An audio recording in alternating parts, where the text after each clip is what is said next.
All right, so let's jump right in. When you think of the American presidency today, you probably picture this massive, powerful institution, right? But it wasn't always that way, not even close. Today, we're talking about George Washington, but not just as the first guy on the list. We're looking at him as the person who basically had to invent the presidency from scratch. He was handed a beautiful document, the Constitution, and was told, okay, now make this a country. So picture this. It's 1789. The Revolutionary War is over, and the new nation needs a leader. There was really only one choice. George Washington was unanimously elected president. I mean, he was the hero of the revolution, pretty much the one person everybody could agree on. But his new job, wow, it was arguably way harder than winning the war.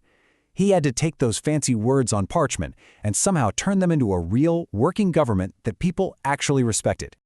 But get this, and this is what makes the story so fascinating, he didn't even want the job. He was a farmer. All he really wanted was to go back to his home at Mount Vernon and live a quiet life. This quote says it all. He took the job purely out of a sense of duty, stepping into this incredibly high-pressure role that had absolutely no instruction manual. So let's talk about the massive problem he was facing.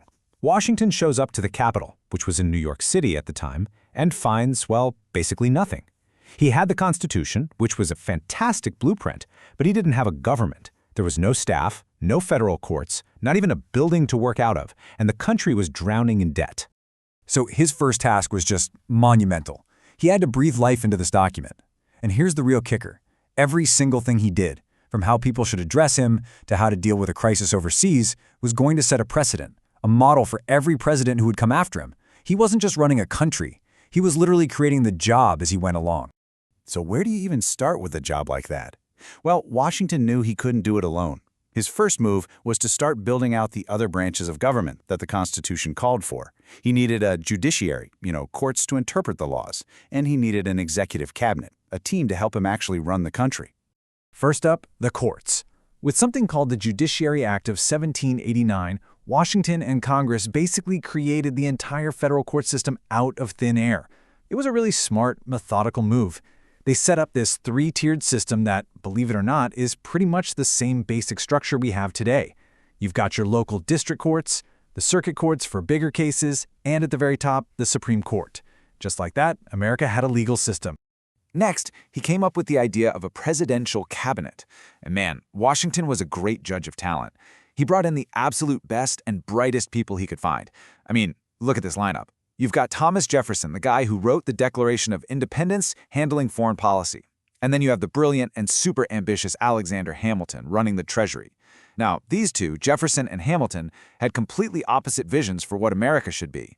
And honestly, one of Washington's greatest skills was managing the explosive rivalry between them. And that rivalry brings us to the first huge crisis for the new country: money. The nation was completely broke, just buried under a mountain of debt from the war. And how to fix it became this epic battle between the two giants in Washington's cabinet, Hamilton and Jefferson. What you're looking at here are two totally different dreams for America's future. Hamilton, on one side, wanted to build a powerhouse nation with big industries and a strong financial system. His big plan was for the federal government to take on all the state's war debts and create a national bank. Jefferson, though, he hated that idea. He imagined an America of small, independent farmers and thought a national bank would just lead to corruption and give the government way too much power. This wasn't just a squabble over economics, it was a fight for the very soul of the country. And it's what gave rise to America's first political parties. So how do you solve a fight that's fundamental? You make a deal, a classic backroom political deal. Jefferson and his supporters agreed they would vote for Hamilton's financial plan, and in exchange, Hamilton promised to get his allies to vote to move the nation's capital from the north down to a new city, right on the Potomac River. This one compromise basically saved the nation's credit and, literally, put Washington, D.C. on the map. Okay, so the country's finances are starting to look better, but a new test was right around the corner. And this one came from inside the country, from its own citizens. This was it, the first big test to see if this new federal government had any real authority at all.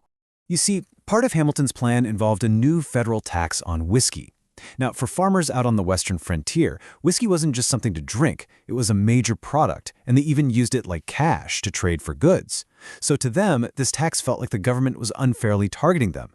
And as you can see here, what started as protests just simmered and boiled for a few years until, bam, in 1794, it exploded into a full-blown armed rebellion. Washington knew this was a make-or-break moment. If he let a bunch of rebels just ignore federal law, the whole country could fall apart. So he did something absolutely incredible, something no U.S. president has ever done since. He actually put his old general's uniform back on, got on his horse, and personally led an army to shut the rebellion down. And we're not talking about a small force here. He commanded a militia of 13,000 men. To give you some perspective, that's roughly the same number of soldiers he had in the entire Continental Army during the Revolutionary War. This was a massive, overwhelming show of force. So what happened? Well, when the rebels saw this giant army marching towards them, led by George Washington himself, the rebellion just fell apart. It collapsed without a single major battle. The point is, by acting so decisively, Washington sent a crystal-clear message. The new federal government was not a suggestion. It had the power and the will to enforce its laws everywhere in the nation. Now, at the exact same time he's putting down rebellions at home, Washington also had to steer the country through some very stormy international seas. The young United States was stuck, caught right in the middle of a war between two European superpowers. So the French Revolution kicked off the very same year Washington became president, and it created a huge problem for him. See, France had been America's biggest ally during its own revolution, so a lot of Americans felt they should help France out. But Great Britain was America's #1 trading partner. Washington was terrified that if they took either side, the young, weak United States would get dragged into a European war it had no chance of surviving. So he made a really tough, and for many people, a very unpopular decision. He issued the Proclamation of Neutrality. He basically stood up and said, nope, we're staying out of it. This set another huge precedent. It became a cornerstone of American foreign policy for more than 100 years. Avoid getting tangled up in other countries' problems and focus on building your own nation. Okay, this brings us to the end of his time in office, which is where he arguably made his most important and longest-lasting contributions to the presidency he had worked so hard to create. Think about it. After 8 years, Washington was still wildly popular. He could have easily been president for a third term, maybe even for the rest of his life. But he said no. He chose to walk away. By voluntarily giving up power, he showed the world that in a republic, leaders don't rule forever. Power is temporary, and it has to be transferred peacefully. In a world of kings and emperors, this was a truly revolutionary idea. And before he left, he gave the country one last piece of advice, his famous farewell address. Now, what's so cool about this is that it wasn't some big speech he gave in front of a crowd. It was actually a letter that he had published in newspapers all across the country. It was a direct message from him to the American people. And in this letter, he shared everything he'd learned. He warned everyone about the dangers of political parties, seeing firsthand how they could tear people apart. He pleaded with Americans to put their national unity first, above everything else. And he repeated his advice to stay out of permanent foreign alliances. It was basically his final lesson plan for the country he helped create. So, when you step back and look at the whole picture, Washington built the courts, created the cabinet, saved the nation's finances, proved the government had real power, and set the course for its foreign policy. But maybe the most powerful thing he ever did was just leave. And that leaves us with a pretty big question for today, doesn't it? In a world where the peaceful transfer of power is so often tested, maybe that simple act of walking away is still his most important legacy of all.